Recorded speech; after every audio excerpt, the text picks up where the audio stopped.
And welcome, Hoosier fans, to another victorious episode of Doing the Work, the first show on the Back Home Network dedicated to covering IU women's basketball. Today is our 106th episode, recorded on Sunday, February 11th, 2024. I'm your host, Kathy Amos, alongside my co-host, Jeff Marlow. Today, we will be breaking down your number 14/13 Indiana Hoosiers, just complete annihilation of the Purdue Boilermakers, winning 95-62. That now brings their record to 20-3 overall and 11-2 in the league.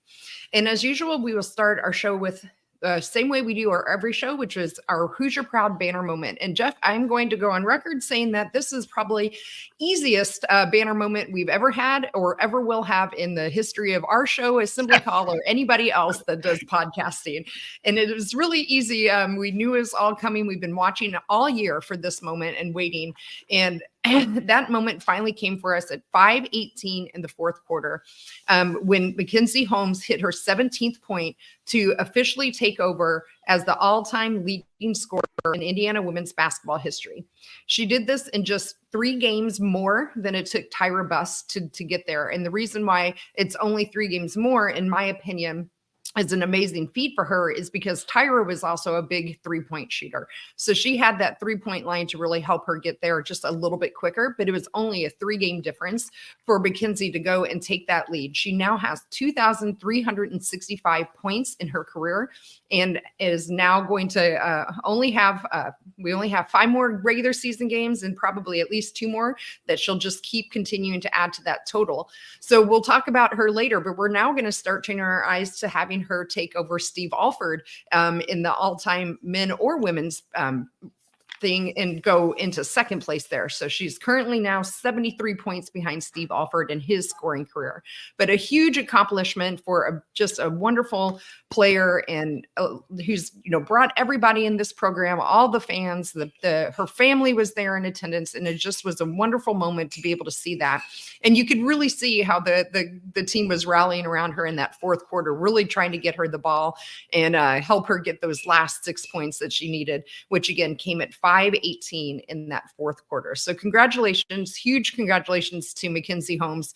Well-deserved moment for her and her family and everybody around. And she had, 13,000 plus of her greatest fans in attendance in person to help cheer her on as well. So just a great all-around showing for the team today as a team, for Mackenzie Holmes, for our fans showing up to support the team. And that is our Hoosier Proud banner moment. And our banner moment today is brought to you, as always, by Home Field Apparel, the presenting sponsor of the Back Home Network, who includes Assembly Call and Crimson Cast. Home Field is constantly releasing new schools or updating their products for schools in their existing line. In fact, they just did a huge refresh of all of their Indiana products as well, dropping a whole bunch of new stuff here just in the last couple of days. So you're bound to find something for you or anyone in your life that loves great collegiate gear. So not only do you get quality apparel, but you are also supporting an Indiana-based business that has its roots in the Kelley School of Business. So go to homefieldapparel.com. And if it's your first time there, use our promo code HOME23 to get 15% off your entire first order. Again, that promo code is HOME23 for 15% off. Once again, the website is homefieldapparel.com. Wear one for the team.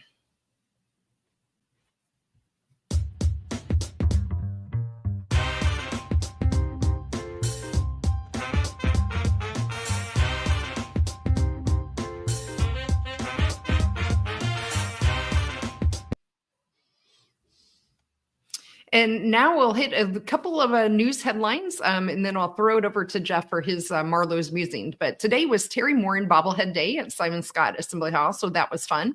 Again, I mentioned the attendance. The official record, or the official total rather, was 13,304. This was our 3rd highest regular season crowd in history. Speaking of Tyra Buss, she's still out there dropping a lot of points as it is. She plays in Spain. She dropped 59 points yesterday in a Spanish league game. And then Amanda Cahill is 3rd in scoring in Luxembourg, where her team has won the league with 2 games remaining to play. And another thing we should probably start watching too, Jeff, is Sarah Scalia. So Sarah Scalia is just, I think, 3 3-point shots behind Amanda Cahill for breaking the all-time season record for most threes. So that's another record maybe we should keep an eye on as well. But first, let's kick it over to you, Jeff. What are your musings for today? Couple things before I even get to my musings about the game today. First of all, congrats to Mackenzie Holmes. Great honor. I mean, she earned it. I mean, there, anytime you do something like that, she'll be the first to tell you it's all, her teammates have made that possible. But just speaks to the greatness of her play over the course of her career. And I thought it was great, Kathy. You and I didn't talk much about this the other day. Maybe it was even after we did the podcast on the Thursday game. But Tyra Buss they reached out to Tyra Buss and asked her about it, and she was just nothing but complimentary toward Mac and what she was accomplishing, and was like, I don't, basically her comment, I'm paraphrasing, was, I don't want to hear about the fact that it's 5 years compared to 4. I thought you brought up a great point. She's only played 3, in 3 more games because of some of that COVID loss, so she lost some games there. Yep. With that great crowd today. If you haven't seen the video on Twitter, X, whatever we call it now, I still want to call it Twitter. I know we probably shouldn't, but there's a really good video of the players. They were having the players' reaction to the Terry Morin bobblehead, and they were all kind of doing their version of the bobblehead. And I know for those of you who are not watching on the live YouTube feed, but it was funnier and all get out to watch the different players try to do Terry Morin bobblehead. Also about Tyra Buss, it's hard to stay up with what she's doing. She's playing in one of the lower tiers in Spain, I think mainly because she wanted to stay a little closer to where Brad was playing, her husband. She had signed with one of the teams in the highest level league in Spain, but she got out of that contract, or they mutual release, whatever. Now she's playing for a team that's, I think, just closer, but it's not as it's like European football. The more you win, if you get, you're where you are in the standings, you can bump up the next year, be relegated. So totally different than what we're used to.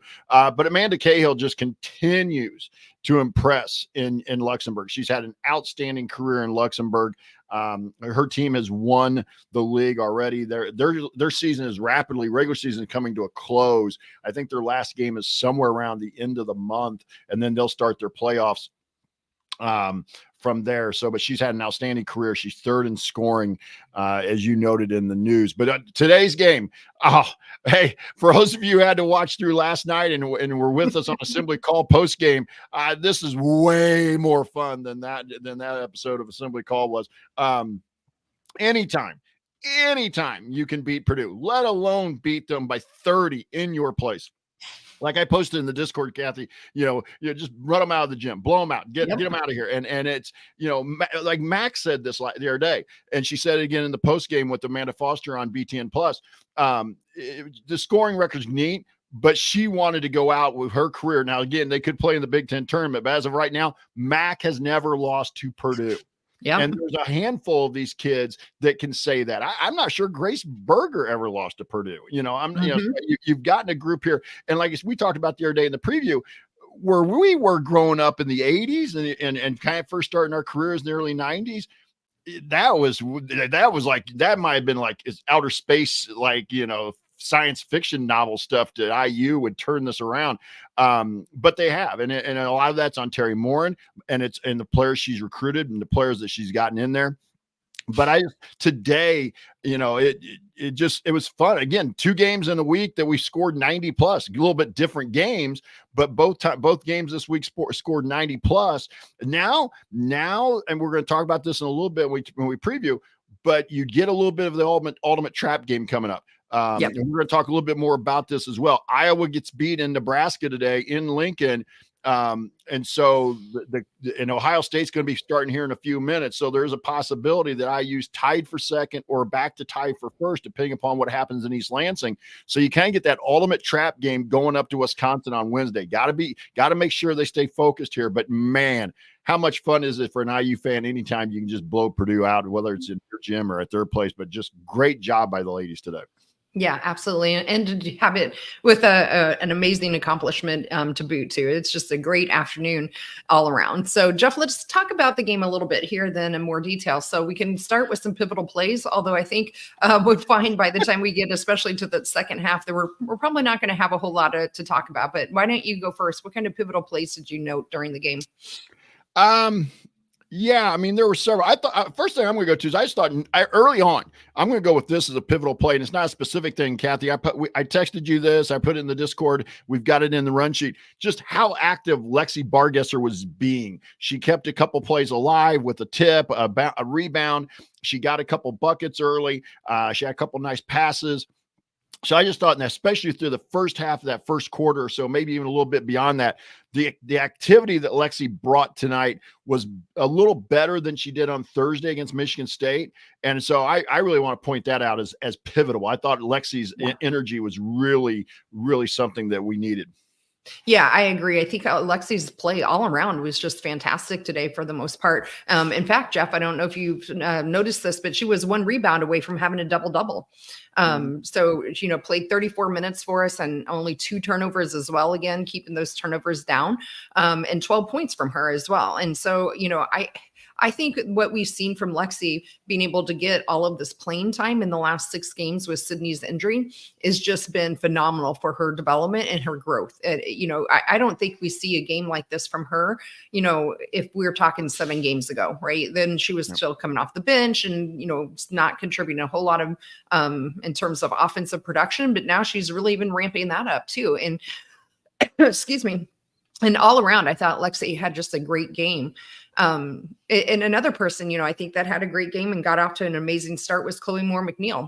At 4:45 in that first quarter, she hit her first 3, but she had scored 5 straight points, and Chloe today ended up going 5 of 5 from 3-point line and 22 points on her stat line. So again, you're putting up 95 points on your rival. You're going to have probably some pretty big scoring numbers that we're seeing from other people. But I thought, like you said, the Lexi's energy in particular was just great and really hitting the glass hard too with 9 rebounds. So what other pivotal plays do you have?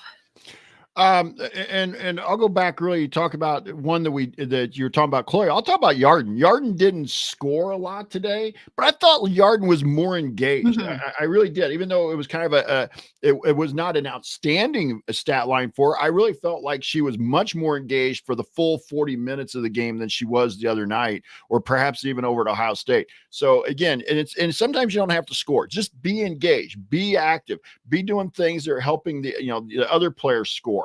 You may not get the assist because in basketball, we don't give the hockey assist. Like, you make the pass to the pass for a bucket. I just thought Yarden was really more active and engaged. I should say more engaged, but that to me also led to being active. I'm going to jump ahead in the second quarter here, Kathy, and 3:59, Purdue cut the lead to 6. And I really wasn't too nervous, but you were starting to feel like, okay, we had a double-digit lead here, and now we're going to kind of fritter this thing away by halftime. And then the very next, it wasn't the next possession, but I think we missed, got them to miss. Then we came down, and shot clock's running out, 2:40 to go in the half, and Sarah Sky's step back 3 beats the shot clock, pushes the lead back up to 9. Lexi Bargesser followed that right up basically with a steal on the inbounds pass, goes to the rim, gets fouled, makes both free throws, and now he's gone from 6 to 11 in a matter of seconds. And to me, I wasn't worried really the rest of the game. And I know that's easy to say after when you win by 33, but I really felt that sequence to me was kind of the nail for Purdue. Yeah, I agree. I think that was a really great sequence to almost close out that first half on. We really just were shooting again the lights out. You had Purdue with the same, I think, philosophy today that we saw earlier when we played them earlier in the season, which was they were going to double or even triple team McKenzie.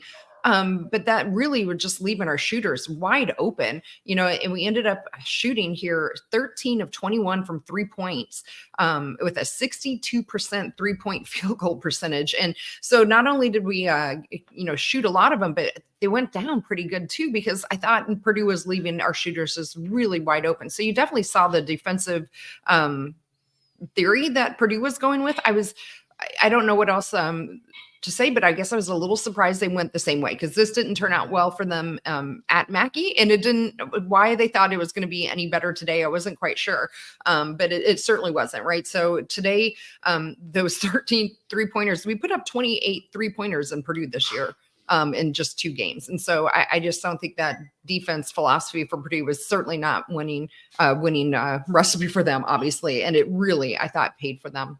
Yeah. So maybe we'll jump fast forward here to the second half. I don't think there's a whole lot of pivotal plays to talk about, but I did think, that they noted about, I was listening to Austin on the radio, and he said that he had interviewed McKenzie, and they had recognized as a team that they were really struggling with some of their third quarter play. And so they actually changed up their halftime, what they were doing at halftime, and they thought they were actually sitting around too long in the locker room. So they came out earlier today and started their shoot around for the second half earlier. And I thought that it must have made a difference, something they're focusing on, changing up the routine. Even though they did start with a couple of turnovers, they really, on the defensive end, I thought really ratcheted up. We got Mac there on a break to, after we stole the ball, and we made it 34-49, and it forced yet another Purdue timeout. But I think that third quarter was some of the best basketball we ended up seeing from them all day today, if not, for the whole year. But any thoughts maybe from you on that overall third quarter? Yeah, I mean, the third quarter just really, pushed it out and really put it away. And that's interesting. They said that because there could be some validity to that. And I've never been around a college basketball locker room. We only usually had about 10 minutes in the high school game. Sometimes if you had something going on at halftime, like a ceremony or something, you might push it out to 15 with mutual agreement. But or sometimes we'd stop the clock and hold it at 3 minutes. So both teams had 3 minutes to warm up, but still you had a little extra time at halftime. But so it makes me wonder, like when the coaches are done talking, do they still sit around in there for a couple of minutes, be like, oh, we're not going out on the floor till there's like 2 minutes on the clock. So there could be a lot of validity. I think it looks great when you say that today and they come out and they have the third quarter they did. Right. So let's see how it plays out over the next few games. I want to go right to kind of that similar right off that run. Then after that timeout, Indiana runs off another 12-2 run. So basically in that run there, they run off a 20-6 run to start the quarter. And again, I wasn't feeling too nervous about any point of it, but that's kind of what we've been wanting from this team on a consistent basis. And we saw that. Yes, they had a couple turnovers there, as you talked about, but it just felt like the team played with a lot of focus today. And the crowd was great, but it just felt like the focus for the most part really, really was good today. Yeah, absolutely. So I don't really have any other specific moments. Jeff, are you ready to jump in the numbers, or do you have anything else you wanted to talk about? Let's hit the numbers. All right. So why don't you hit us first? We've already been talking about a few of them, but what's on your list there to talk through? And again, this is one of those where we've talked about a lot of times the negativity, but in fact, Thursday night, we talked about this as a negative. Today, Purdue only outscores us 21-16 in bench points. We got 16 points off our bench. And again, I know it's easier to play the bench when there's more, bigger margin, but you got 4 points from Lene, 8 points from Jules. All right. Mm-hmm. And you got including 2 3-pointers. Right. Yeah. And you got 4 points from Lily. So that I thought Henna played some solid minutes. She didn't hurt us. She didn't really do a lot in the score in the stat line, but I thought Henna gave us some solid minutes. But those three, especially coming off the bench, I thought really played well. So I'm going to point out, even though we didn't win the bench points, 21-16, a much better margin.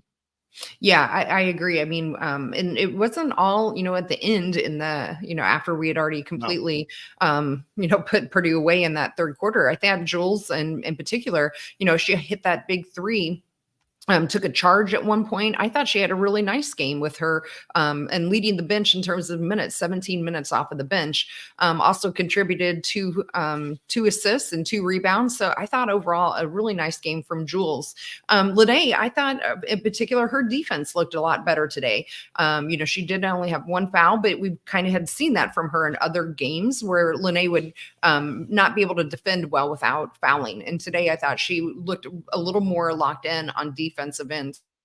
So two in particular, I thought had really nice games coming off at the bench.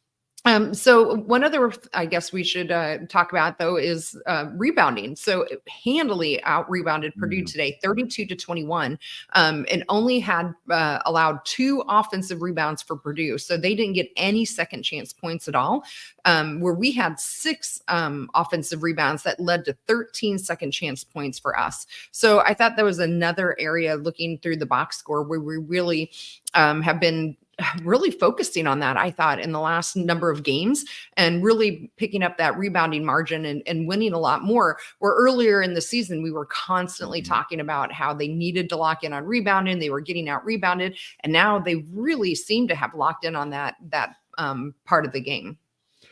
Yeah, I'll go one more number here, Kathy, and that's kind of in that same vein, but 12-0 on turnovers, on points off turnovers. Indiana did not give up any points off of their 10 turnovers. They got almost a point per turnover. They turned Purdue over 14 times. So again, all those things look more magnified in a 30-point win. But I just felt like we were really attacking and a lot of that was, I'm trying to look real quick, steals. We had 8 steals on 14 of the 14 turnovers. So they were getting a lot of live ball turnovers that they were able to convert. And I put this, I think, in the Discord or in the text group.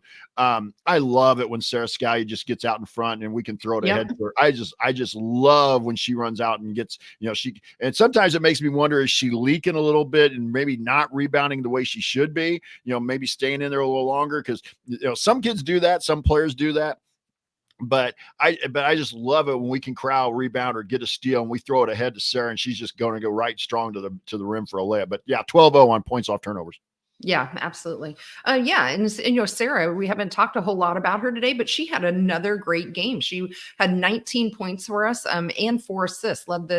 Almost led the team in assists. Chloe did, with her 5. But speaking of assists, that's the number I wanted to go to next, which was 19 assists today on 36 made field goals. So over half of our field goals were done with assists from the team again. So again, something that we can talk about with our women team is one of the identities that I think we've come to know about this team is obviously on the defensive end, but I think also on, sharing the sugar, like Coach Morin says. So today that was on display again. And I thought the ball was really moving well today. They had some nice purposeful passes. They were taking care of the ball, like you mentioned, and just really great ball movement today. Any overarching thoughts on how their offense looked today with the ball movement or anything else that you noted? No, I thought I agree with you. I thought the offense was great. The sad part about that is you talk about 19 assists on 36 made baskets. That means their assist rate's going to go down because their assist rate is higher than that. That's ridiculous. That's like a baseball. It's like a baseball player who goes like 1 for 3 and their average goes down. It's like, it's like, but no, they move the ball. And we talked a little bit about this in the last game. We've talked a little bit about it, you and I, in terms of texting and kind of at the meetup the other day. Terry Morton has a phrase for it. If you're juiceless, you're useless. Well, they brought a lot of juice today. There was nobody really, everybody was useful today. Yeah, absolutely.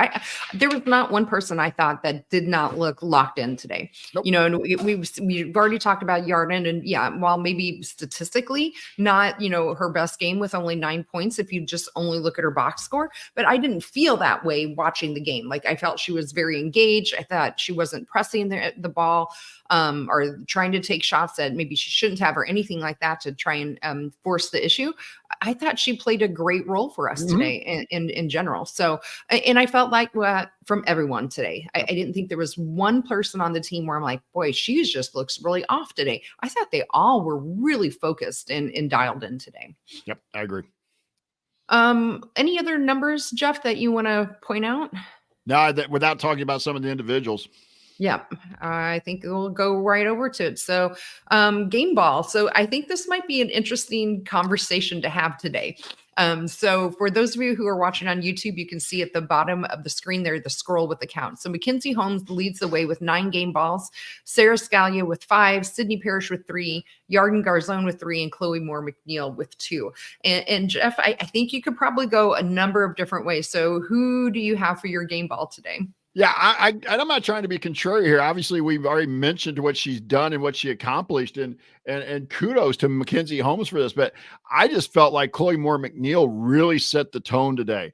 And from that standpoint, you look at 22 points. She was 5 for 5 from 3. And I think we've all been wanting Chloe to shoot the ball a little bit more. 8 for 11 overall. She had 5 rebounds, 5 assists. She had 2 steals. So I know Max got the line to get us to, that I'm sure people can talk about, but I'm going to go with Chloe here in terms of my overall. But I also think you also do have to mention in here, like you talked about, Sarah, the 19 points and the 4 assists. So, but I'm going to go Chloe here. Yeah, I don't know, Jeff. I have a hard time when someone breaks the all-time scoring record, not giving her the game ball. So while it'd be if it was any kind of quote unquote normal game, 100%, I would agree with you, and I would be voting for Chloe. But I'm afraid I'm going to have to give my vote to Mackenzie here, and we're going to have to throw it over to the workaholics in our chat that are listening along with us and see if they can break the tie between Mackenzie and Chloe. Because yeah. Apologies to Chloe on my part, but I just have a hard time not giving it to the now all-time women's basketball scoring leader. So for me, I'm going to vote for Mackenzie. Well, I've seen a couple for Chloe. I've seen a couple for Mac. So we'll see. Let's keep an eye on it here. We'll, what they want, what the workaholics want to do. Yeah. Kara, you voted. Kara, you voted twice already. You only get to count once. This isn't Chicago under the Daily Days. She'll keep voting. So we might end up here with a tie. So let's go over then. We'll talk about the Grace Berger hardest worker then, Jeff. So maybe we'll flip over there and see. Right. I'm slacking here. Hang on a second. All right. So that is a good point. Joe in the chat said it's not the career ball, it's the game ball. So we have still a number of people voting for both. So I think right now there's a slight edge for Chloe. So we'll see if we get any more votes here in a minute or two. But let's talk about Grace Berger. Real quick before we get to the Grace Berger, we may have to rename that game ball after this year, though. That might be the way we honor her rather than the That's game true. ball. Yeah, absolutely. So again, if you're watching on YouTube, you'll see the totals there. So Sydney Parrish and McKenzie Holmes both get 5. Lexi Bargesser have 4, Chloe 3, Sarah Scalia with 2, Lene Beaumont with 2, and Lily Meister with 1. Again, just kind of a lot of people, which is fantastic. And again, Jeff, I think you could probably go a couple of different ways. I think I know in my head who I would be voting for. So who do you have for your Grace Berger hardest worker? Yeah, I mentioned already. We talked about Sarah. I think Sarah very easily could go in here. I really was excited about. Again, I get excited when she's out in front of the break, and I know she's our 3-point specialist. But and by the way, would you have imagined Amanda Cahill was actually the all-time leader in threes? I would have thought somebody else. Right, more of a guard oriented. I mean, Amanda was a great inside-outside threat. Don't get me wrong, but to think that Amanda Cahill has the 3-point record. Right, absolutely. I would, but anyway, I'm going to go with Lexi here. I mentioned earlier, I just saw how active she was from the beginning. You pointed out she almost had a double-double, 12 points, 4 or 5 at the line. I know the guys on the BTN Plus kept talking about her low percentage. Her percentage has come up a ton in the last 3-4 games. Again, it's funky. I do, again, it's, when you looked at that form shot, you talked about this in one of the podcasts a couple of games ago, where she just kind of put it out in her palm and turn it over to kind of keep that elbow in. And she still has that cock a little bit with it. But I will say this, and I've been critical of the form. I will say this. There are some players, Jordan Halls did not have picture perfect form. All right. That was, he That's did. Right. If I'm old enough, some of you guys, the workaholics and the people who listen to podcasts probably won't. I can remember Jamal Wilkes playing for the Lakers. Great shooter, but you wouldn't have ever taught anybody to shoot the way Jamal Wilkes did. His elbow was way out to the side and stuff. So if you shoot enough reps, you can overcome some of the form deficiency. And I think 2 things for Lexi, she's getting more reps and she's getting more confidence.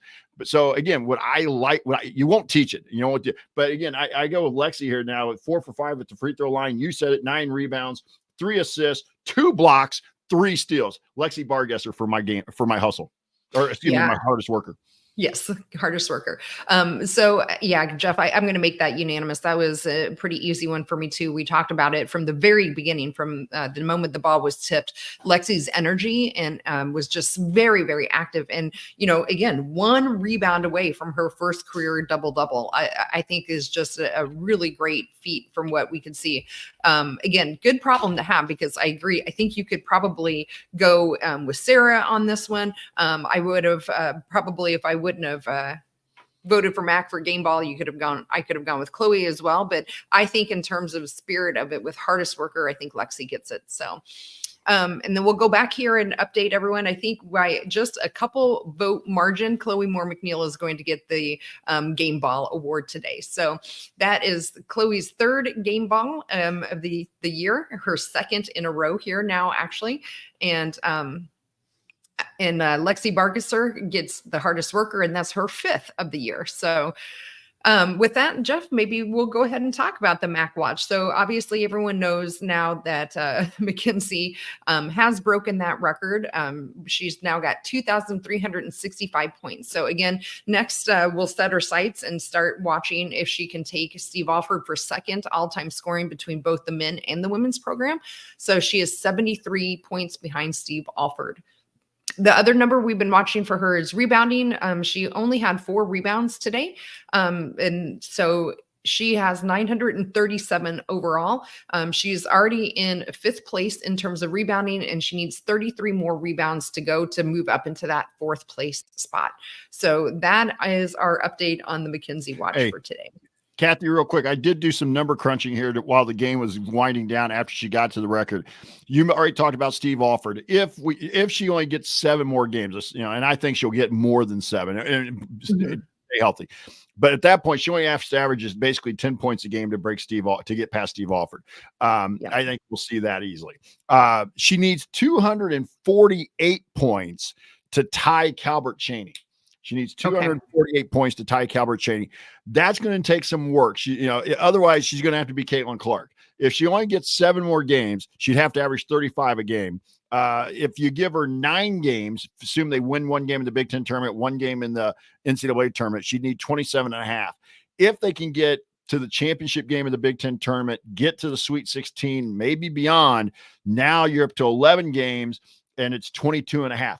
The deeper she goes, the more realistic it gets. But it's going to take a little bit of luck. It's going to take a little bit of just got to get deep enough into the tournament for her to have a chance. But just think about the names we're talking about: Steve Alford, Calbert Chaney, that Mackenzie Holmes is going to be right next to.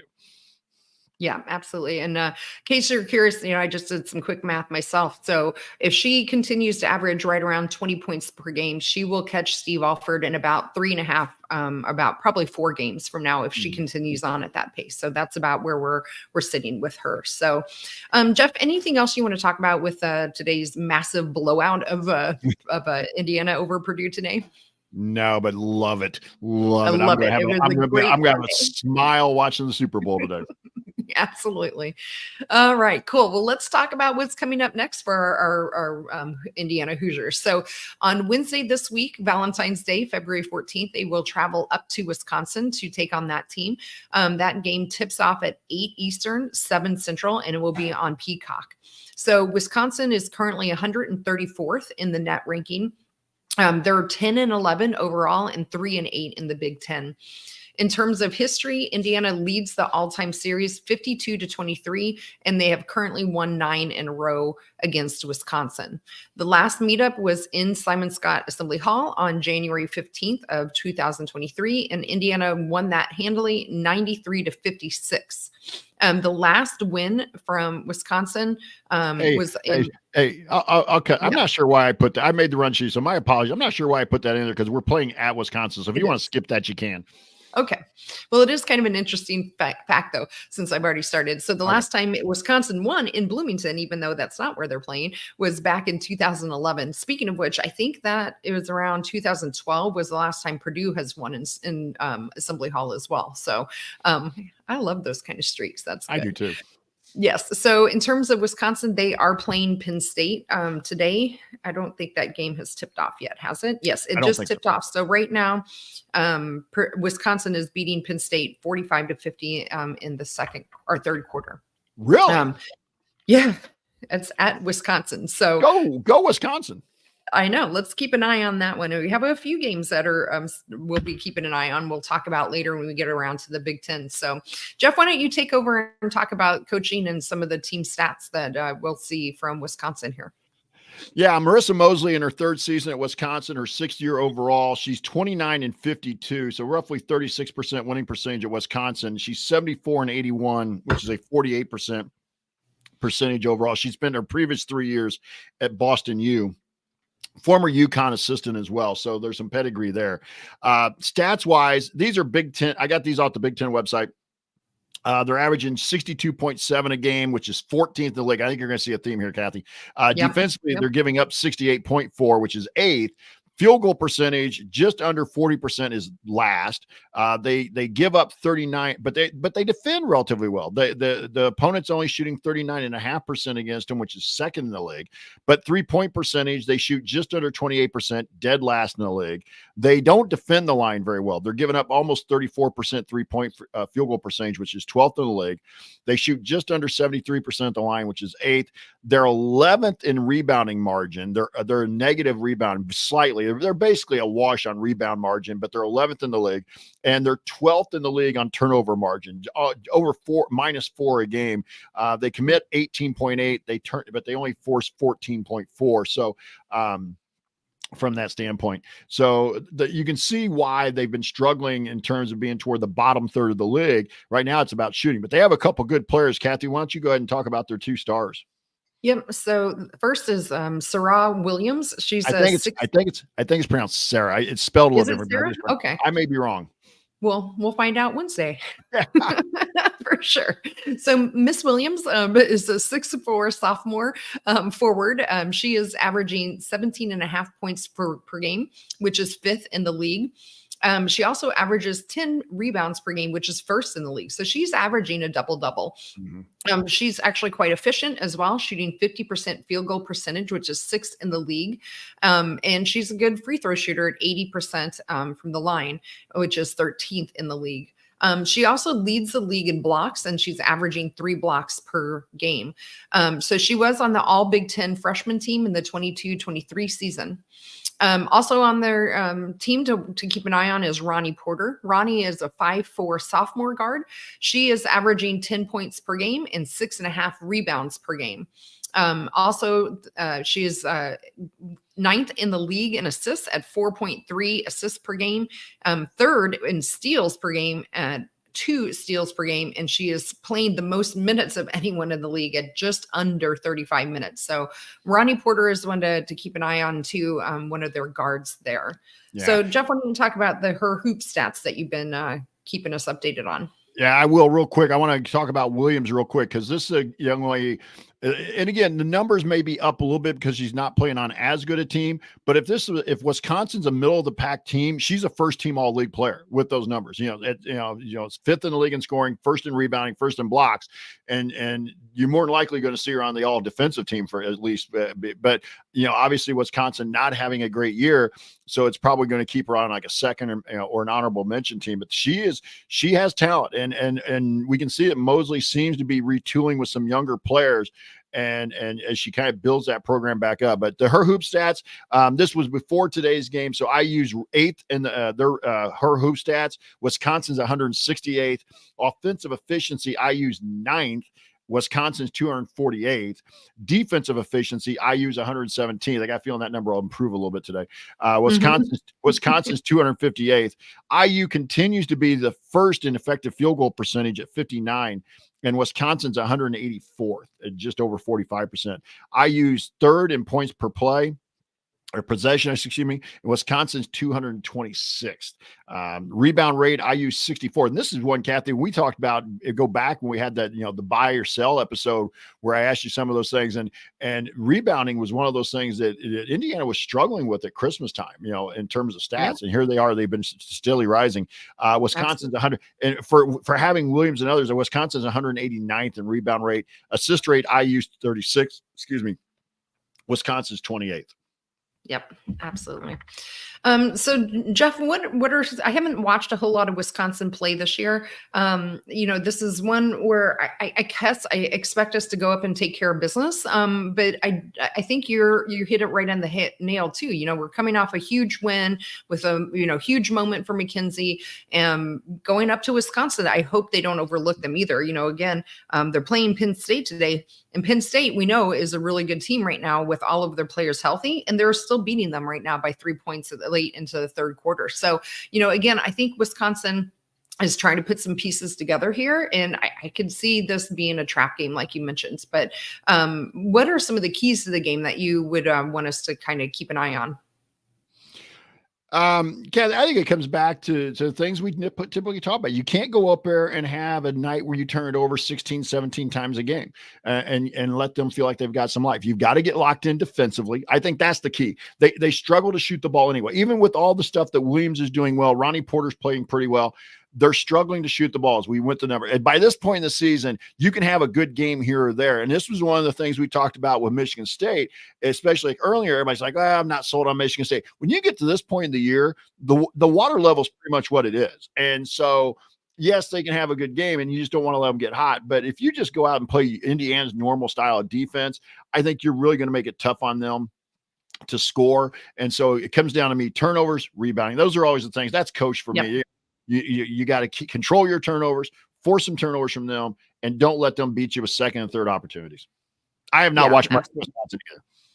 No, I haven't either. So that's the typical things, rebounding, turnovers as well. That would be things I'm going to keep an eye on, especially where, what we've been seeing from the Wisconsin in terms of turnover margin and rebounding margin and such. The other thing I want to keep watching on is making sure our defense stays locked in. I thought it was really locked in today, holding Purdue to only 62 points. It would be great to see if we could go up to Wisconsin on the road and keep them in that, mid 60 range as well. Yeah. So Jeff, go ahead. Sorry. I was going to say, you don't have a lot of tough games left on the road.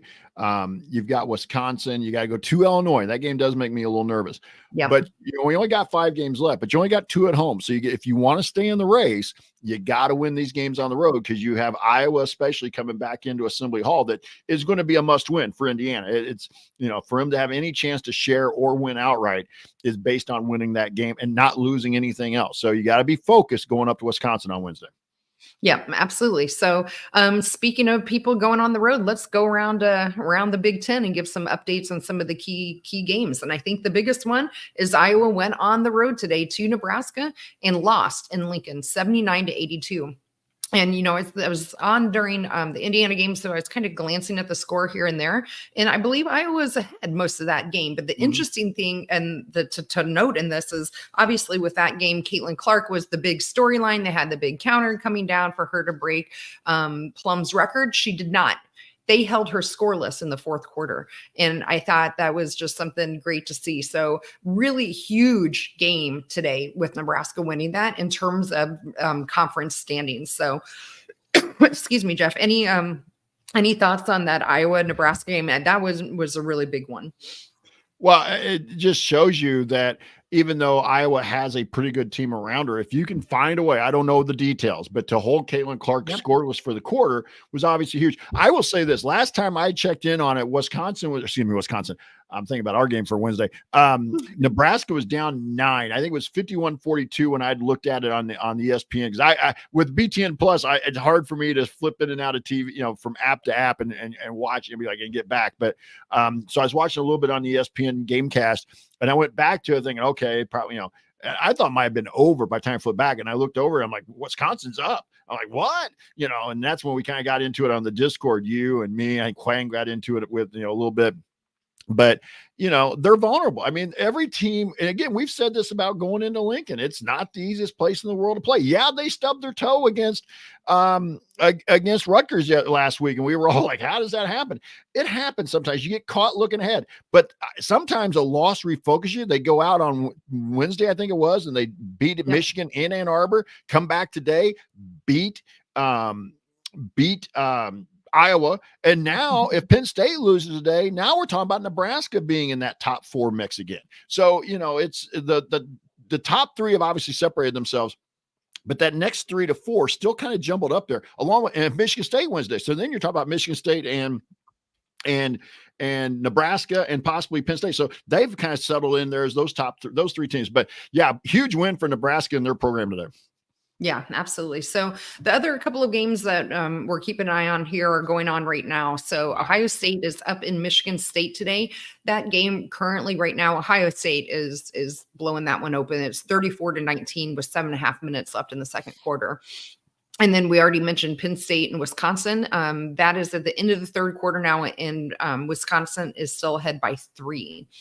Then the other game I think we'll now keep a close eye on is on Wednesday, where Nebraska is going over to Columbus and taking on Ohio State. So those are some of the key games we will be kind of keeping our eye on. In terms of conference standing, as Jeff kind of mentioned at the beginning of the game, Ohio State right now is in the lead at 11-1.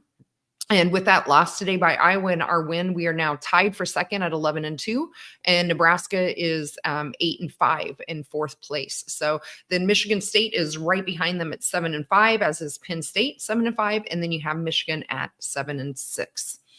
Any other overarching thoughts on the Big Ten that you would want to keep an eye on between now and Wednesday? No, but that if that result up in East Lansing holds, especially by that margin or more, I've said it at the beginning of the season, I've said it a number of times during the season, but right now Ohio State kind of seems to be showing that they really are the most talented team in the league. Yeah, absolutely. All right, Jeff. Well, why don't we kind of start wrapping things up today? Why don't you hit us with your final thoughts? Yeah, just love it. 33-point beatdown of your in-state biggest rival in your gym. Love it. McKenzie Holmes sets his career scoring record. Love it. We got contributions from everybody that played. Love it. There just wasn't much to not love today. But again, got to get back to focus. Enjoy it today. And Coach Morin talks with the players about this quite a bit. I haven't talked with Grace Berger a little bit. We talked with Chloe before. Enjoy it. Gets to the next, comes midnight or whatever, hey, that next day is when you start getting focused for the next team. So again, Wisconsin talent wise, not as good as Indiana, but again, kind of a big, in my opinion, a trap game in terms of the fact that you had a lot of emotion in this game today with the rivalry and what Mac did. Yeah, absolutely. Just all around a great, fun afternoon, way to kick off a Super Bowl Sunday afternoon for sure. Couldn't have been a better atmosphere for that to happen for Mackenzie. And the team really showed up all around her. They played with focus. They played with energy from tip until the final end. I think we saw a little bit lax of defense there in that fourth quarter, just for a brief moment where I think they were really more focused on Mackenzie than on playing defense. Coach Morin called that timeout and kind of righted that ship, and they just kept going after that. Great, just great overall contributions from folks on our bench, getting them some really much needed experience and playtime, and just overall, just a fun weekend. Loved every single part of it. In the pregame interview with Austin Render, Coach Morin said that, Sydney is now participating in some shoot arounds. So she's progressing. We won't probably see her Wednesday, but at least she's getting closer. So still no specific time frame.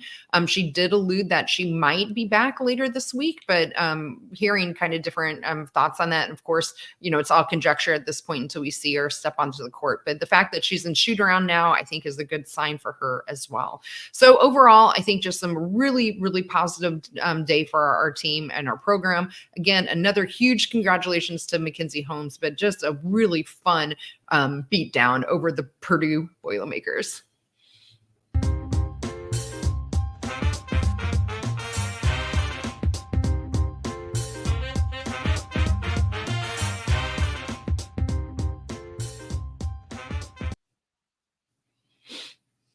Absolutely. Cool. All right. Well, let's wrap it up here with what's next. Before you go through all this nice stuff here at the end, who you got tonight? Oh my gosh. I don't know. To be honest, I think Kansas City comes out on top. I think their defense is going to win that game for them. Probably. I'm going Chiefs as well. So go ahead and finish this up here. Yep, absolutely. So in terms of what's next, Jeff and I will be back on Wednesday right after the Wisconsin game. Just again, a reminder, that game is on Peacock. It tips off at 8 Eastern, 7 Central, and we should be then on around 10 Eastern or 9 Central right afterwards. The Assembly Call Radio will be back on Thursday night for their usual time. The men don't have a game during the week this week, so they'll just be on their normal Thursday. If you are out there and you want to come join us in the live chat, you can subscribe to our YouTube channel at youtube.com/@BackHomeNetwork. You can also be part of our private community as well. Find out more on assemblycall.substack.com.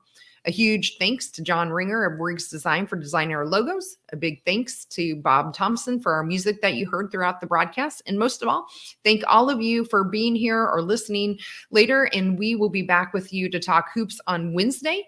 But until then, keep your elbow in and your eyes on the rim, and let's go Hoosiers.